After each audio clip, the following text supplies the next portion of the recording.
Good afternoon, ladies and gentlemen, friends. It is, as always, an honor and a privilege to be before you today.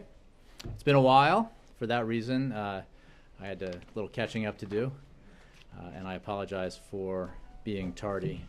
Before I take your questions, let me just note that as a follow-up to this morning's cabinet meeting, the President is meeting with a group of healthcare innovators this evening to discuss the administration's partnership with the private sector to support future innovation in healthcare delivery systems. Fueled by the Recovery Act, adoption of electronic health records has doubled among office-based physicians since 2008 and quadrupled among hospitals. These developments have also been supported by the administration's Health Data Initiative, which is making government data available to private healthcare providers and to the public. The President will be talking to leaders in healthcare innovation this evening about how these new data-powered tools are already making an impact on patient care. And with that, I will go to your questions. Nedra. Thanks, Jay. We're seeing chaos erupt in Egypt right now. The latest reports are more than 50 dead in protests. How is the United States addressing that? And can you update us on what the President's thinking is on whether this should be labeled a coup or not? Let me begin by saying that the United States remains deeply concerned by the increasing violence across Egypt and by Egypt's dangerous level of political polarization. We strongly condemn any violence, as well as any incitement to violence. We express our condolences to those who have been killed and their families and hope that those who are wounded or have been wounded recover quickly. We call on the military to use maximum restraint responding to protesters, just as we urge all those demonstrating to do so peacefully. We also condemn the explicit calls to violence made by the Muslim Brotherhood. During this transitional period, Egypt's stability and democratic political order are at stake, and Egypt will not be able to emerge from this crisis unless its people come together to find a nonviolent and inclusive path forward. We continue to urge all political, military, and religious leaders to prioritize efforts to bridge Egypt's deep divisions. The United States is not aligned with, nor is it supporting, any particular political party or group. We remain actively engaged with all sides, and we are committed to supporting the Egyptian people as they seek to salvage their nascent democracy. But we have been clear that these decisions belong to Egyptians. Looking forward, we will work with a transitional Egyptian government to promote a quick and responsible return to a sustainable, democratically elected civilian government. But a transitional period must be defined by reconciliation rather than reprisals or rejection of the political process. We call on the Egyptian military to avoid arrests targeting specific groups or movements and to avoid restrictions on the media. We also call on all political parties and movements to remain engaged in dialogue and to commit to participating in a political process to hasten the return of full authority to a democratically elected government. In answer to your question, specifically about what we call what happened, I'll be blunt. This is an incredibly complex and difficult situation. President Obama made clear our deep concern about the decision made by the Egyptian armed forces to remove President Morsi from power and to suspend the Constitution. It is also important to acknowledge that tens of millions of Egyptians had legitimate grievances with President Morsi's undemocratic form of governance, and they do not believe that this was a coup. Indeed, they were demanding a new government. There are, and again, to be blunt, there are significant consequences that go along with this determination, and it is a highly charged issue for millions of Egyptians who have differing views about what happened. So in answer to your question, I would say that we are going to take the time necessary to review what has taken place and to monitor efforts by Egyptian authorities to forge an inclusive and democratic way forward. And as we do, we will review our requirements under the law, and we will do so consistent with our policy objectives, and we will also, of course, consult with Congress on that.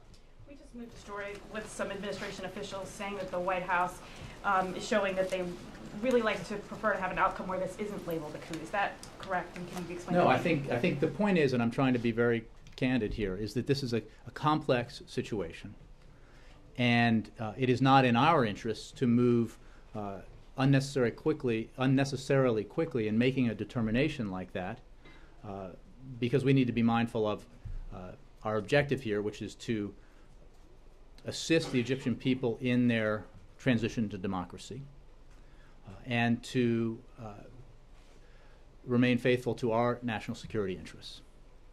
So I think that it is fair to say that we will take the time necessary to review the situation, to observe the efforts by Egyptian authorities to forge a way forward, and then we'll consult with Congress and review our obligations under the law, and mindful of our policy objectives.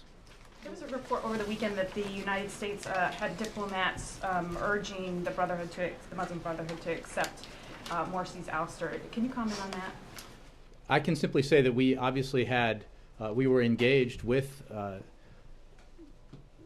Egyptian counterparts throughout this process, and we're very focused on the democratic process and on, as we made clear, and President Obama and others made clear, on the need for the government to be responsive to the people of Egypt. In the end, decisions about who will lead Egypt in a democratic process will be made by the Egyptian people. And we urge on the authorities an effort to move that transition forward and to return to democratically elected governance as soon as possible. Yes, Steve. Jay, what is it exactly you need to review in determining whether it was a coup or not? I mean, it seems pretty clear the army moved in, Morsi moved out. Well, look, I'm being very clear with you and Nedra and everyone here that this is a complex and difficult issue with significant consequences. And it's also an issue that's highly charged for tens of millions of Egyptians who have differing views about what happened. Millions were calling for a new government. Many other Egyptians took the opposite view, and you have an extremely polarized situation in Egypt. And our objective here is to promote efforts at reconciliation and inclusiveness and a movement forward towards a return to democratic governance and progress on the democratic transition in Egypt. And we will review our obligations and requirements under the law, and we will consult with Congress, but we will take the time necessary to do that in a way that is responsible and serves our longer-term policy objectives. Are you trying to find a way not to cut off aid? No, I think I would say on the question of aid, the relationship between the United States and Egypt goes beyond the provision of assistance. And it is based on decades of partnership and our commitment, this country's commitment to the Egyptian people. And everything we do will be focused on supporting a reduction in the polarization within Egypt and in hastening Egypt's return to a democratically elected government as soon as possible.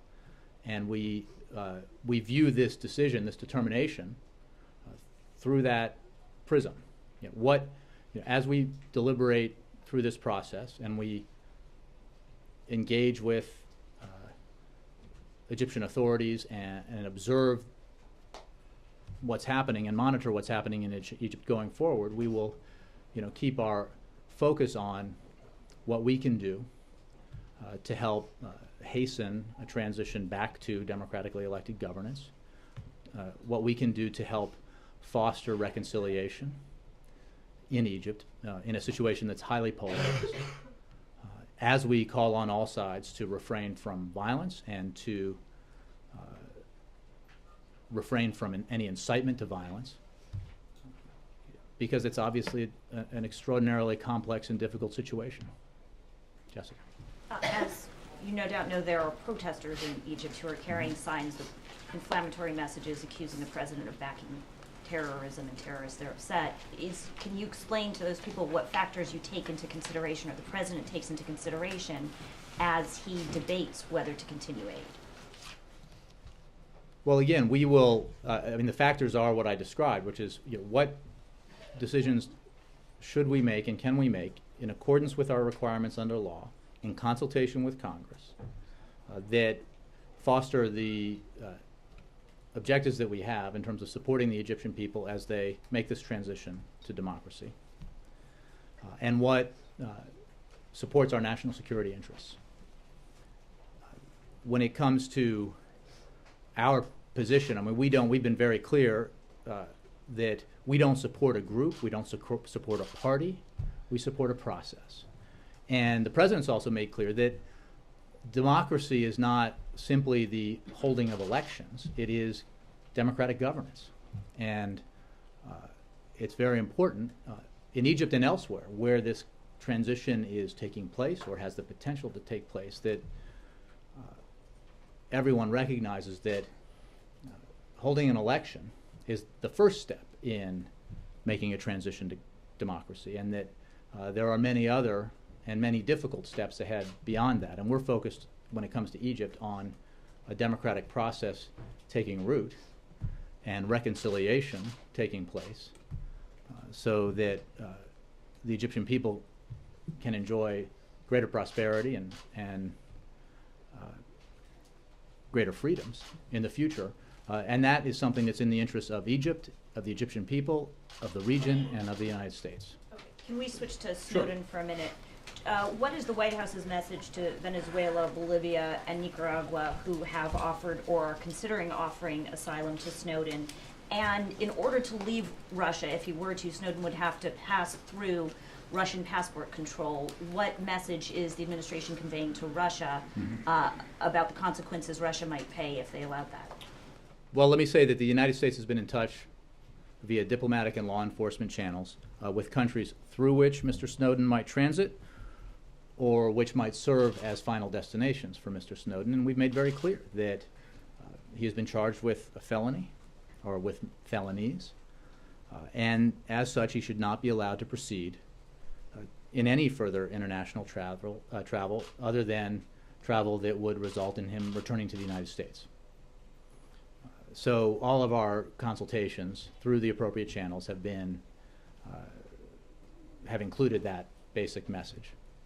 And that has been true, as we've said all along, in our conversations with the appropriate Russian authorities, that while we don't have an extradition treaty with Russia, we believe that there is a strong legal justification for Russia to expel Mr. Snowden, and given that he is wanted here on felony charges, that he should be returned to the United States.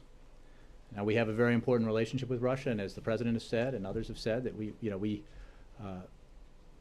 believe that this is not something that should negatively affect our relationship with Russia. It is something that we are pursuing through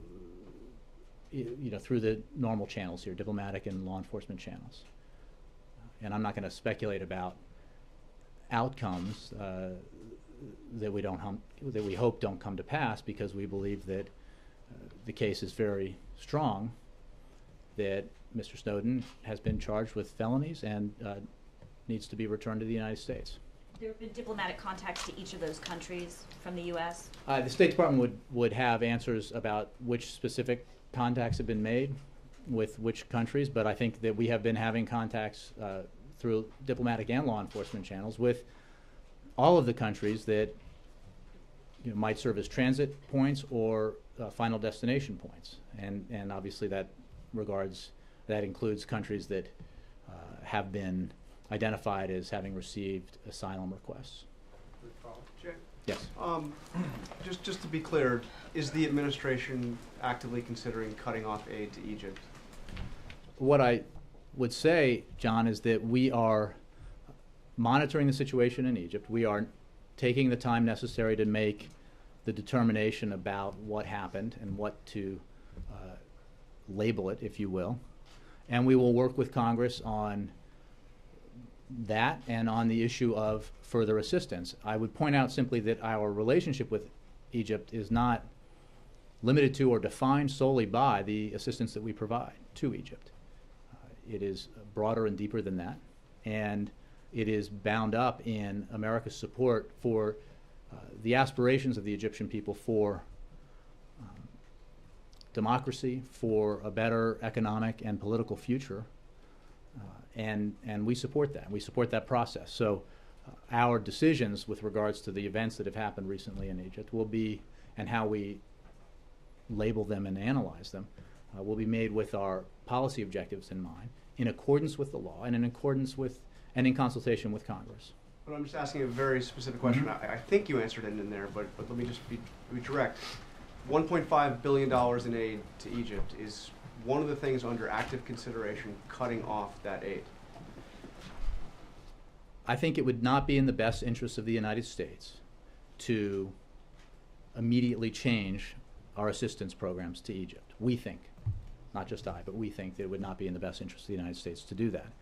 We are reviewing our obligations under the law, and we will be consulting with Congress about the way forward with regards to specifically the assistance package that we provide. In other words, no immediate cutoff of aid. We think that would not be in our best interest.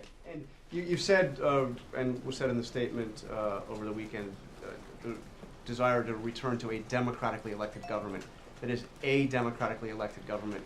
The White House is not calling for the return of the democratically elected government of President Morsi. We are calling for a return to democratic governance, a democratically elected government. It is for the Egyptian people to decide who their leaders are. The President has expressed his deep concern about the actions of the Egyptian military in removing President Morsi from power. But we are mindful, as I said at the top, about the polarization in Egypt and the views of millions of Egyptians about the undemocratic governance of the Morsi government and their demands for a new government. So, and again, I'm trying to be candid here about you'll get no argument from me if you go on the air and say that this is a highly complicated situation that requires very careful monitoring and engagement, and that we want to take action and make decisions that helps Egypt move forward in this process, and that helps Egypt reconcile, and Egyptians reconcile as they move forward towards democratic governance in the future. But as deeply concerned as you are about how Morsi was removed, you are not calling for him to be reinstated in any way. We are calling for a return to democratic governance and to a democratically elected government. And then just to follow up on the question about the reporting over the weekend about what exactly the administration's involvement in all of this was, the New York Times reported that Susan Rice spoke to a top Morsi advisor to tell him that the takeover was about to happen. Did that call actually take place as described? Well, I don't have specific conversations to read out to you. I think that the military issued a deadline. It wasn't for any American or non-Egyptian official to inform anyone in Egypt about that deadline. So I don't think that's a particularly illuminating point in terms of who conveyed to, or how it was conveyed to Egyptian officials that the military had set a deadline and intended to act on it. What I will say is that we were obviously engaged with Egyptian officials in conversations that reflected the position the President had made clear, which is that he believed that democracy was more than just elections, and that it was incumbent upon and remains incumbent upon Egyptian authorities to be responsive to the people they govern, to all of the people they govern. And I'll leave it at that. But that's the role that we have and will continue to play in Egypt, which is to advise adherence to democratic governance, to responsiveness to the rights and concerns of all the Egyptian people, and to reconciliation and negotiation over conflict and violence. Jay? Yeah, Major. What would you say to Senators Leahy and McCain, who look at the situation and say it's obvious to them it's a coup, that the law is very specific about when a coup occurs, what needs to happen to U.S. foreign aid to a place where such an event has occurred? And in Senator McCain's words, he believes it would be a pressure point on this transitional government to achieve some of the objectives you've just described. What would you say to those I would say that we will who come to that conclusion and believe that it's important for the United States to declare a coup because that's what's happened, and to implement the law as it's written to achieve objectives that you've already outlined? First, I think I would say that we are going to make this determination based on a timeline that is in the best interests of a democratic transition in Egypt, that is consistent with our legal requirements and our national security interests. So it's We not a will coup now, also- it could become a coup.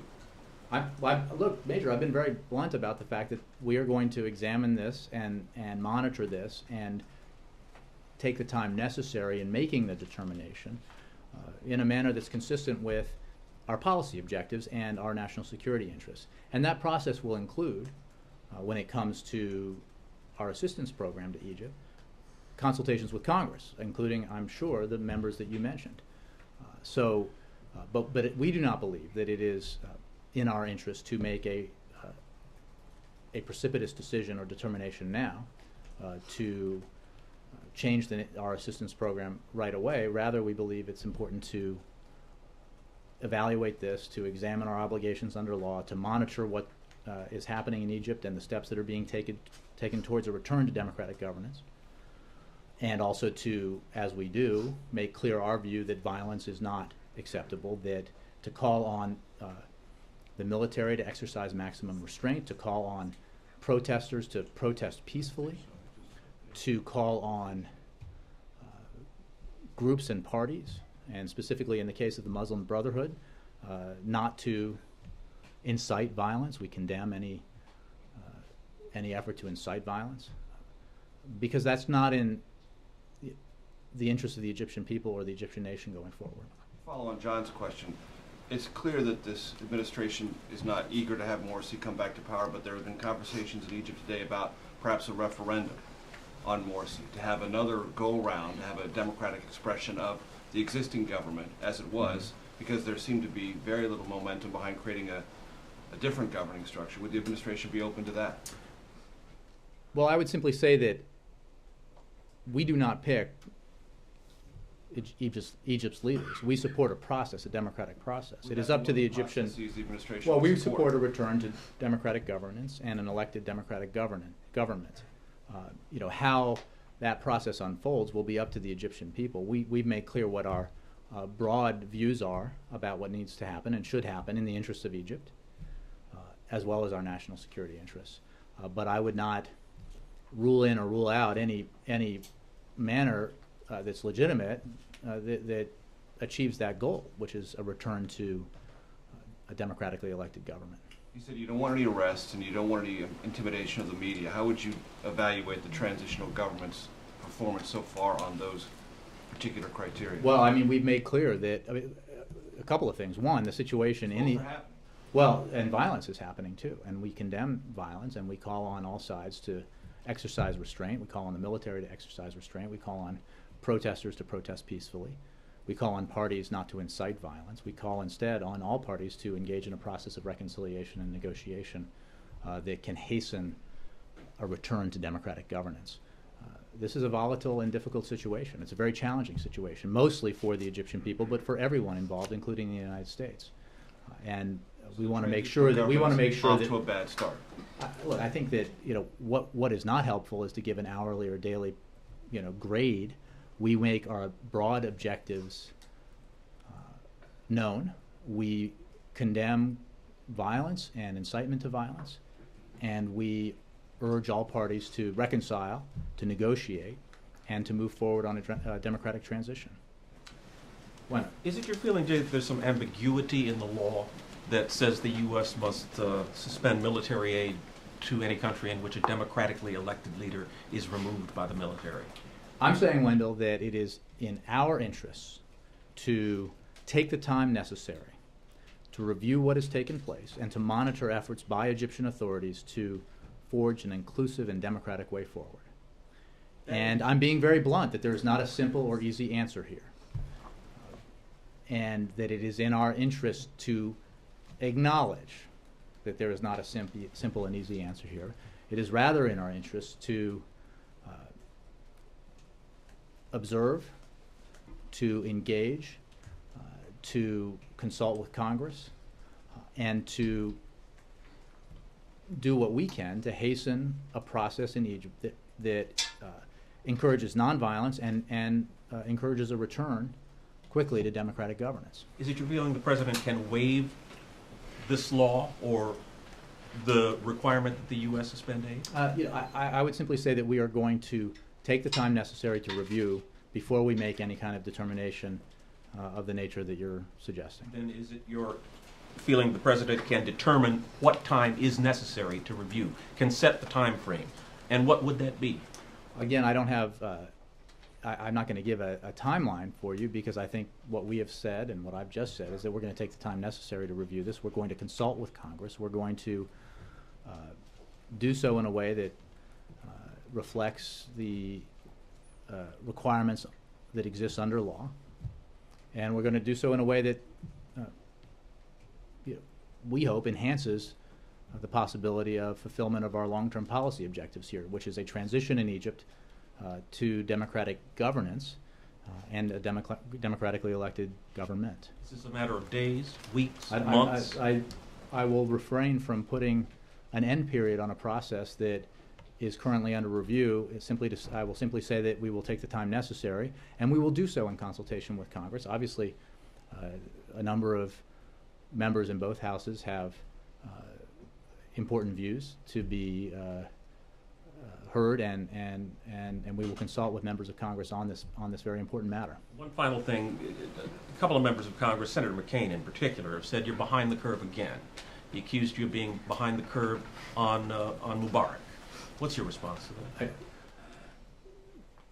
The curve we're interested in is a curve that leads towards a stable, democratic Egypt, where the rights of all Egyptians are respected and upheld, where Egypt has the opportunity to grow and thrive economically, and to fulfill its enormous potential in the region and in the world. And those objectives are very much in the national security interests of the United States and our allies.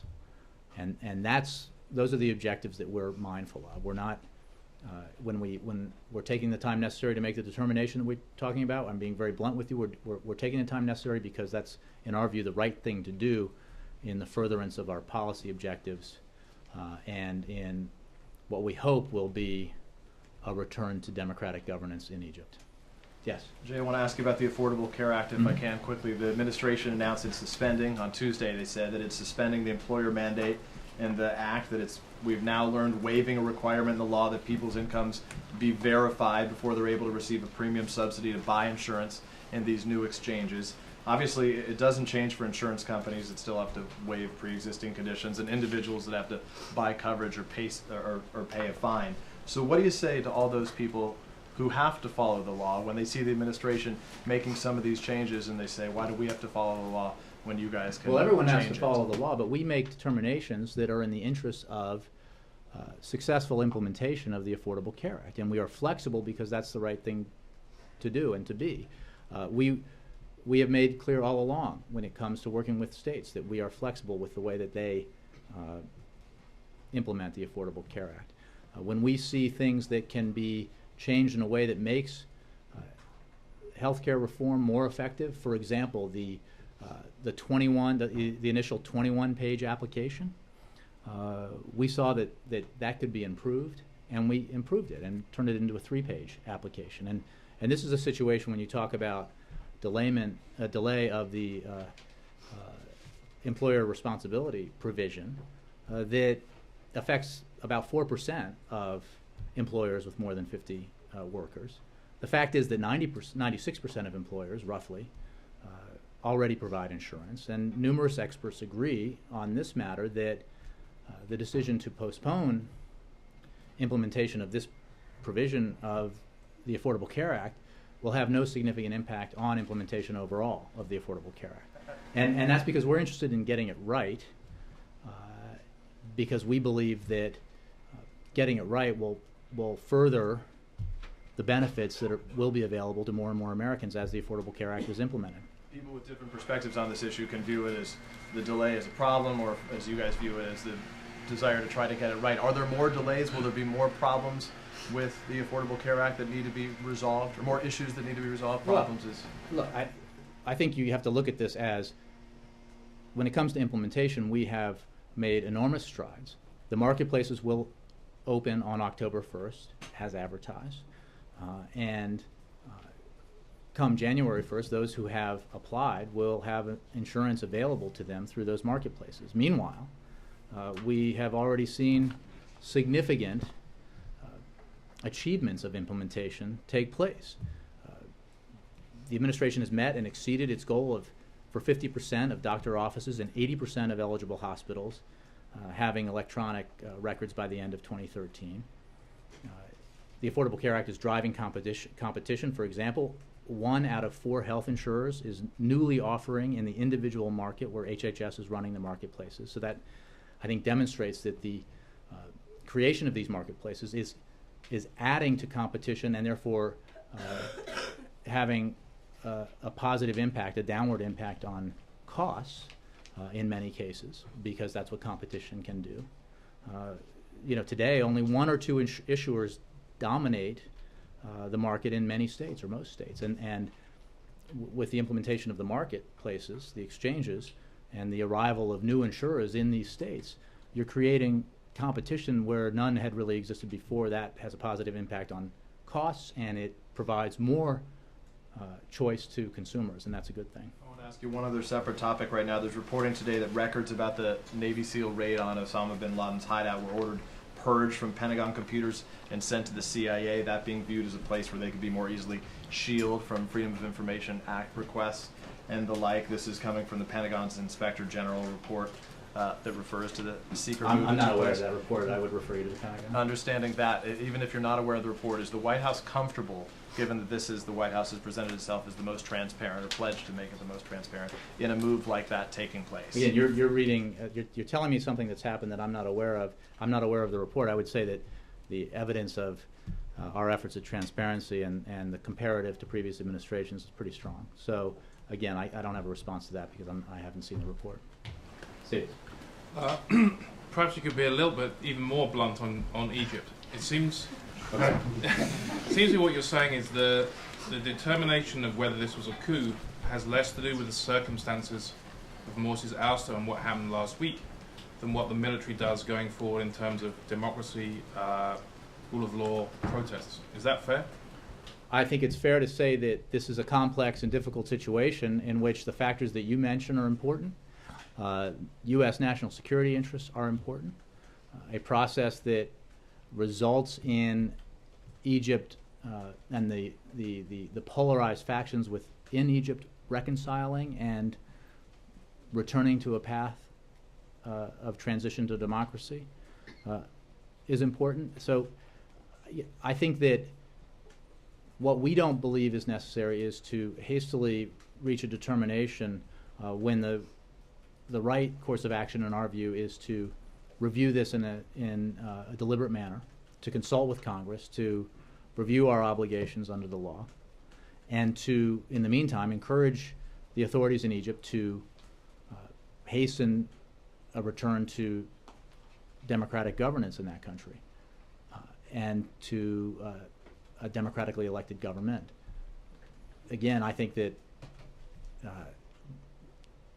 the bluntness and the candor that I'm trying to provide here reflects, I think, rather than get up here and say, I don't see the problem here. I'm saying that the complexity of the situation in Egypt demands the kind of assessments that we're making about how to move forward and how to evaluate the determination in terms of what happened and how that relates to our assistance program.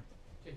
Margaret. Thanks. Are you saying that if the military removes a leader but it's acting on the will of the people, it's not a coup, and that's what you're trying to determine? I'm not making broad pronouncements that apply beyond a specific answer to the question about a determination and whether and when it will be made with regards to Egypt. And I'm simply saying that because of the complexity and difficulty of the problem in Egypt, the situation in Egypt, the fluidity of the situation in Egypt, which includes substantial violence just today, that we believe that we need to review this in a way that is reflective of both our legal obligations but also our objectives in Egypt, which includes, most importantly, a return to democratic governance, a return to a democratically elected government, and to an end to the kind of polarization and violence that we see today.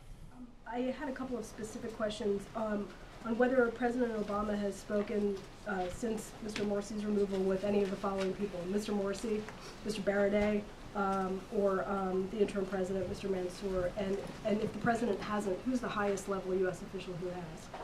We have read out, I think, a variety of meetings that the president's had on the situation in Egypt, as well as some of the communications that have taken place between U.S. officials and Egyptian authorities. I don't have any more specifics to provide to you. I don't have any calls or communications that involve the president to read out to you. You know from our readouts the engagements he's had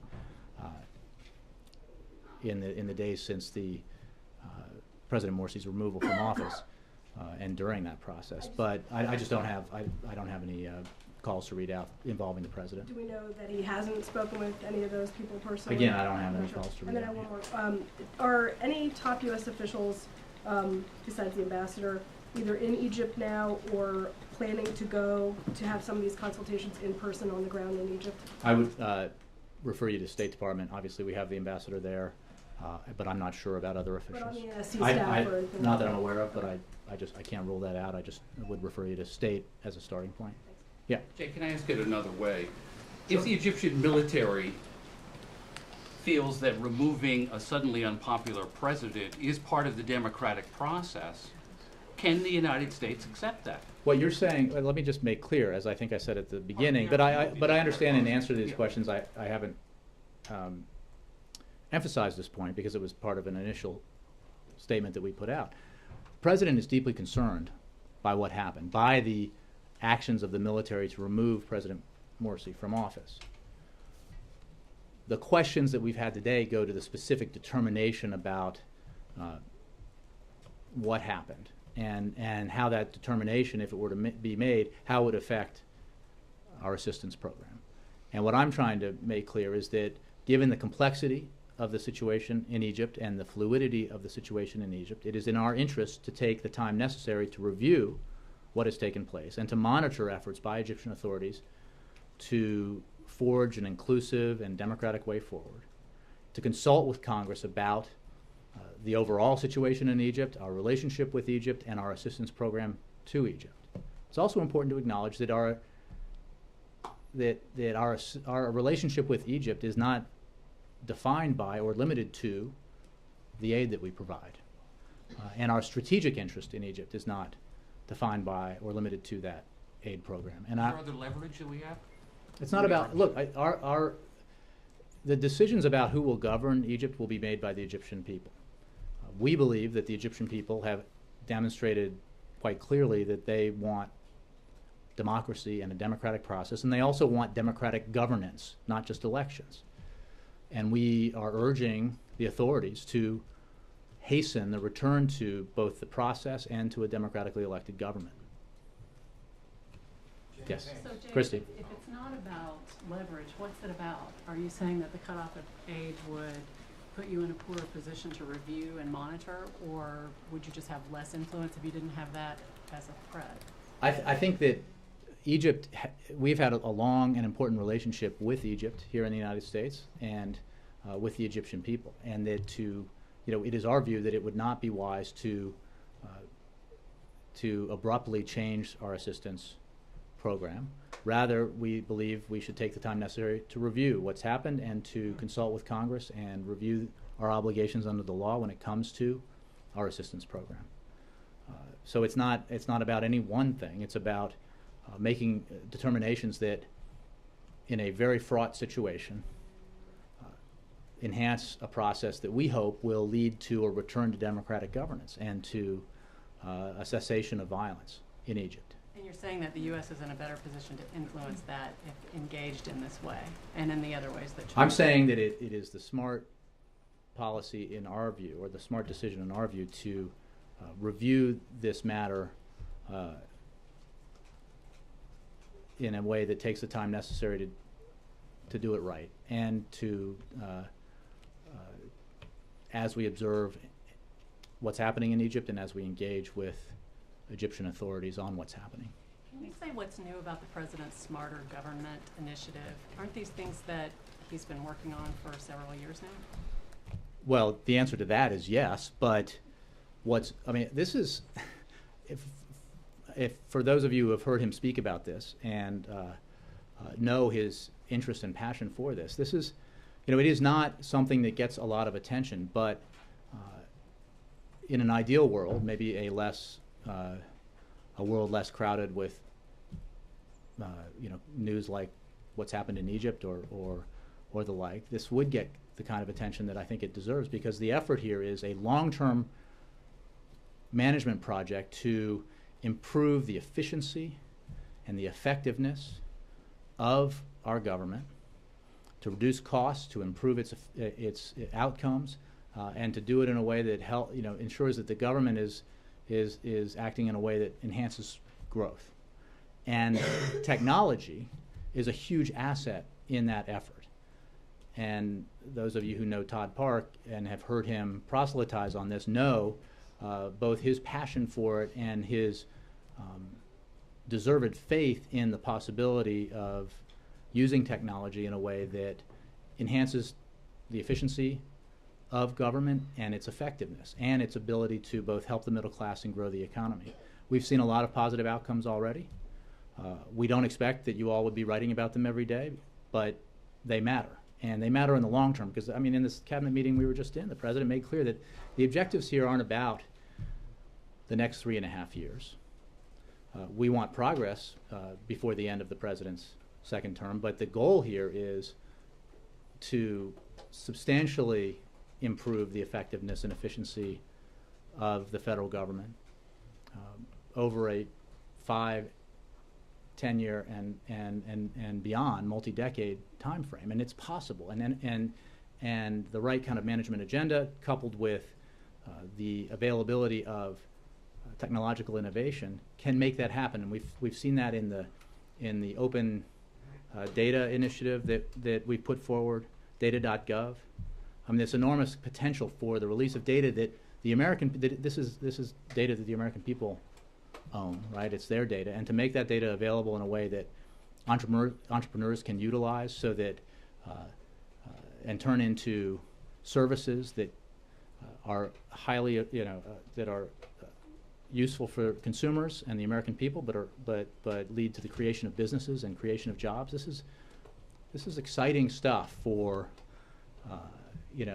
those who love innovation and technology and reform. And the president's extremely interested in it. And that was this cabinet meeting we had today was in ways the most interesting that I've been a part of, because it was so focused on this topic and the progress that we've made and the ideas that members of the cabinet can contribute. We have 2 new members of the cabinet, in the Secretary of the Interior and the Secretary of Commerce, who have decades combined experience in the private sector, bring a lot to the table when it comes to that, and that's hugely valuable in the president's view.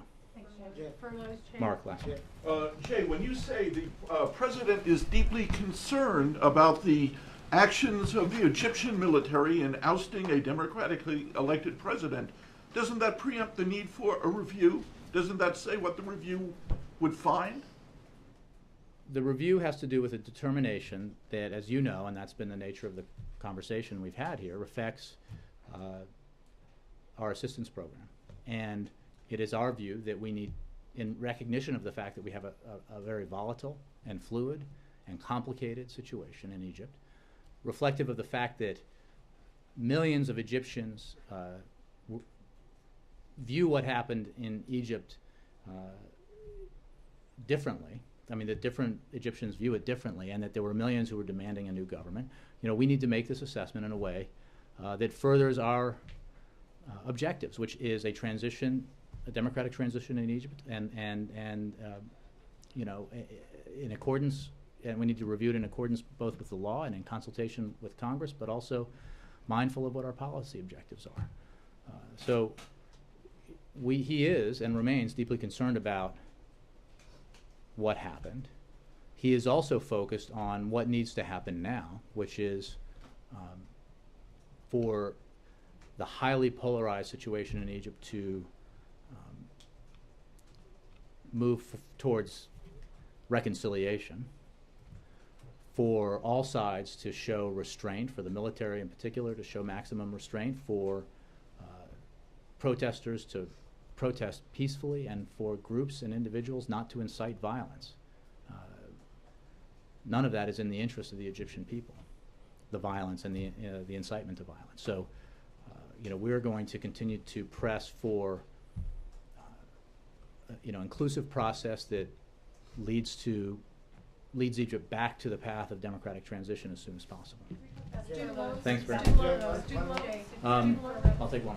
Yeah. No, I got to go. Jay, can you explain what the president hopes to do when Congress comes back to rectify the student loan rate issue? Well, sure, we expect and hope that Congress will fix this problem quickly. We believe that it can be done. The differences are not that significant. There is a way to do this that's retroactive so that students are spared from having their rates double.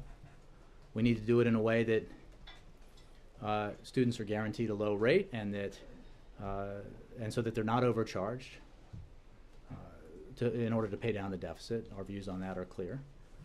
And we should make sure that any solution we reach, and we believe that there are a variety of ways to reach that solution, that any solution that is reached with Congress ensures that college remains within reach for middle-class families and those striving to get there. So we'll work with Congress, we'll work with the Senate and the House, but we believe that there's a solution available here that keeps with the President's principles.